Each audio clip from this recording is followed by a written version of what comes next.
Les habla la doctora Elizabeth Ferrer, profesora del Departamento de Parasitología e investigadora del Instituto de Investigaciones Biomédicas, doctor Francisco Triana Alonso, Biomed, de la Facultad de Ciencias de la Salud, Universidad de Carabobo, sede Aragua. Y les voy a hablar de las técnicas moleculares aplicadas al diagnóstico de enfermedades parasitarias. Los signos y síntomas, así como los factores epidemiológicos, son datos que pueden orientar hacia un posible diagnóstico. Los métodos parasitológicos se basan en la detección del parásito en una gran cantidad de muestras biológicas. Sin embargo, tienen como inconveniente que en los casos de bajas cargas parasitarias, estos métodos poseen baja sensibilidad. Los métodos inmunológicos se basan en la detección de una respuesta inmunológica contra el parásito, generalmente detección de anticuerpos, aunque puede determinarse antígenos o una respuesta celular, y tienen como inconveniente que pueden presentarse reacciones cruzadas con otras parasitosis relacionadas, lo que disminuye la especificidad. Los métodos moleculares se basan en la detección de secuencias específicas de ADN del parásito en una muestra o bien en la utilización de la tecnología del ADN recombinante para aplicarlo a otras técnicas. Las principales técnicas de biología molecular que se han usado en diagnóstico de enfermedades parasitarias son la hibridación de ácidos nucleicos, la PCR o reacción en cadena de la polimerasa, la técnica de RFLP o PCR-RFLP, los microarreglos o microarray, las técnicas de secuenciación y el uso de antígenos recombinantes. Al aplicar una técnica molecular, lo primero que hay que hacer es la extracción de ADN de la muestra del paciente y la técnica a utilizar va a depender del tipo de muestra. Se puede hacer extracción de ADN de tejidos, células en cultivo o aisladas, sangre, suero, líquido cefalorraquídeo, heces, orina y una gran cantidad de fluidos biológicos como puede ser humor acuoso, humor vítreo, exudados, etc. En todas estas muestras lo primero que hay que hacer es un proceso de lisis celular para romper las células y luego la extracción de ADN puede ser por tres procedimientos muy diferentes. Puede ser por extracción de ADN por solubilidad en fases invisibles utilizando solventes orgánicos, principalmente fenol, cloroformo, alcohol isoamílico. Puede ser por precipitación salina utilizando alcoholes y sales o bien por la extracción de ADN con el uso de resinas. Por ejemplo, resinas como Kelex 100. Es recomendable evaluar la calidad del ADN extraído. Para ello es importante conocer la concentración, la pureza y la integridad del mismo.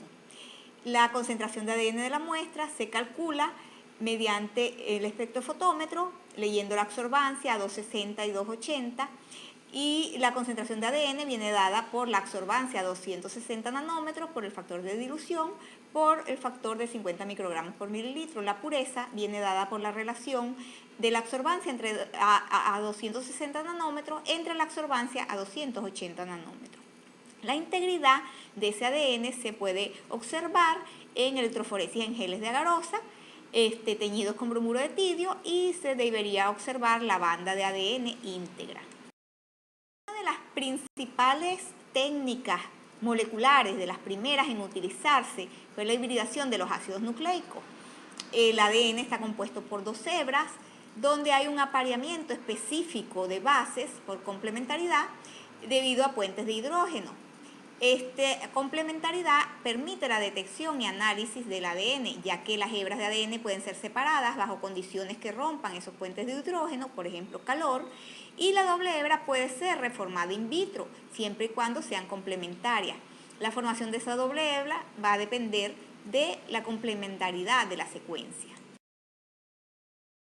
La técnica de RFLP, Restriction Fragment Length Polymorphism, por sus siglas en inglés, o polimorfismo en la longitud de los fragmentos de restricción, se basa en la digestión del ADN con enzimas de restricción, que son enzimas que reconocen y cortan secuencias específicas de ese ADN de 4 a 8 pares de bases, y dependiendo los sitios de restricción se producen diferentes fragmentos de ADN.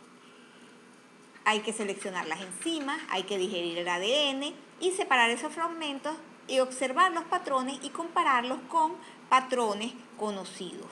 Esto se utilizó mucho en análisis de esquizodemo, por ejemplo, usando ADN de quinetoplasto de Trypanosoma y Leishmania.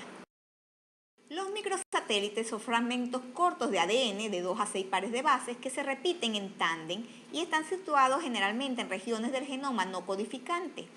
Son importantes porque tienen una alta velocidad de mutación en el número de repeticiones y permiten calcular frecuencias alélicas, distancias genéticas, entre otras cosas. Otra técnica molecular son los microarray, biochip o chip de ADN o microarreglos de ADN, en las cuales se fijan diferentes ondas en un soporte sólido, un arreglo de ADN, y posteriormente son hibridados con las muestras. Permite la identificación de secuencias específicas e incluso en algunos casos los niveles de expresión. Gran cantidad de oligonucleótidos actúan como sondas capaces de reconocer e hibridarse con porciones de ADN complementario presentes en la muestra a analizar. La técnica molecular más utilizada en el diagnóstico de enfermedades parasitarias es la técnica de PCR, Polymerase Chain Reaction, o reacción en cadena de la polimerasa, que es una amplificación enzimática de fragmentos específicos de ADN, en el cual se logra amplificar hasta 1 millón de veces este ADN. Se puede utilizar poca cantidad de muestra, es rápido, en un mismo día se puede realizar y se pueden incluso secuenciar los productos de PCR. ¿Qué se requiere? Un ADN molde, que es el ADN que debe estar contenido en la muestra, los cebadores o primer o ligos, la enzima polimerasa y los desoxinucleótidos trifosfato, y un termociclador que permita fijar condiciones de temperatura y tiempo. Los productos de PCR se analizan en electroforesis en gel y pueden ser secuenciados.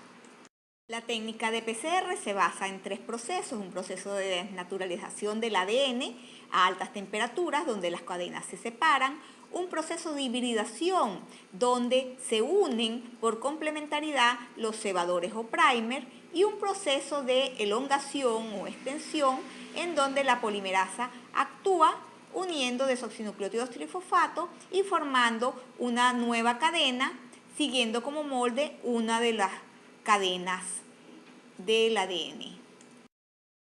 En cualquier protocolo general de PCR debe colocarse agua, un tampón que permita condiciones de pH y condiciones iónicas adecuadas, magnesio como cofactor de la enzima, desoxinucleótidos trifosfato, los cebadores, la ADN polimerasa, generalmente utilizadas polimerasas termoestables como la TAC polimerasa de Thermus aquaticus o la TTH de Thermus thermophilus, y por supuesto el ADN molde que proviene de la muestra del paciente.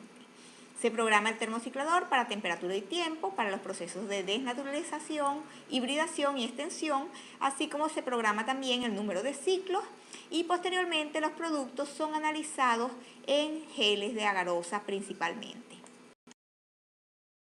¿Qué es lo que se amplifica en una reacción de PCR?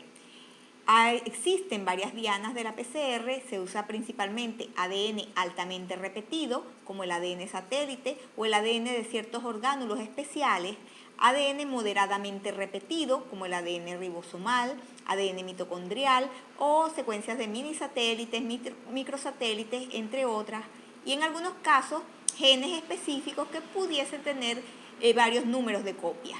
También puede utilizarse en algunos casos ADN de copia única de ciertos genes específicos.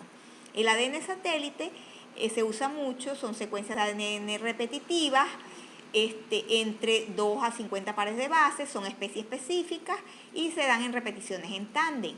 Los minisatélites son secuencias entre 10 y 65 pares de bases, son bloques dispersos de repeticiones en tándem, al igual que los microsatélites, que son pequeñas copias de repeticiones muy cortas de 2 a 6 pares de bases.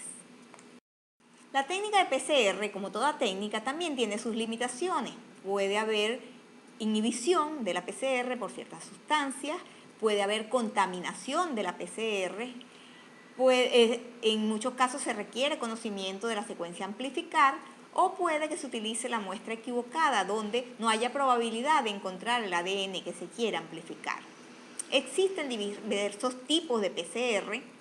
Está la PCR directa, la RAPD o PCR al azar, la PCR nested o PCR anidada, la semi-nested o PCR semi-anidada, la multiplex o PCR múltiple, la PCR acoplada a RFLP, la PCR acoplada a hibridación, la RT-PCR y PCR a tiempo real. Los productos PCR se pueden visualizar por electroforesis horizontal en geles de agarosa principalmente, aunque se puede hacer también en geles de acrilamida. La concentración del gel va a depender del tamaño del producto PCR, el voltaje a aplicar va a depender del tamaño del gel y las bandas se pueden detectar con colorantes fluorescentes como bromuro de tidio, cybergreen, entre otros. Existen técnicas de biología molecular que se pueden utilizar para mejorar ciertos reactivos de técnicas inmunológicas, como es la tecnología del ADN recombinante, que consiste en la clonación de un gen para un determinado antígeno, la expresión de ese gen en un sistema heterólogo, que pueden ser bacterias, levaduras o células en cultivo, la extracción a partir de ellos y purificación de ese antígeno recombinante y posteriormente la evaluación y validación de ese antígeno recombinante en las técnicas de diagnóstico inmunológico, determinando índices como sensibilidad, especificidad, valores predictivos, positivos y negativos. Los procesos de la tecnología del ADN recombinante se pueden ir verificando en geles de acrilamida, donde se puede ver la expresión de los genes clonados en los cultivos bacterianos y posteriormente, después de la purificación, que puede ser por procesos como cromatografía de afinidad, por ejemplo, se puede observar las bandas de las proteínas purificadas, correspondiente a los antígenos recombinantes. Otra forma de mejorar las técnicas inmunológicas utilizando técnicas moleculares es el uso de los péptidos sintéticos. Conociendo la secuencia de un determinado gen, se puede conocer la secuencia aminoácidica deducida y haciendo un estudio bioinformático de predicción de epítopos, se pueden seleccionar zonas de la proteína que fuesen inmunológicamente dominantes, sensibles y específicas, y de esta manera mandar a sintetizar péptidos sintéticos que pueden ser utilizados en las técnicas inmunológicas. El uso de péptidos sintéticos y antígenos recombinantes está ampliamente empleado últimamente, son las técnicas que se llaman de tercera y cuarta generación. Todas estas técnicas van a ser descritas, analizadas en detalle en el diplomado en línea del diagnóstico molecular de enfermedades parasitarias. A su vez también se explicarán cuáles son las técnicas que se utilizan en los diagnósticos de las diferentes enfermedades parasitarias de difícil detección. Por su atención, muchas gracias.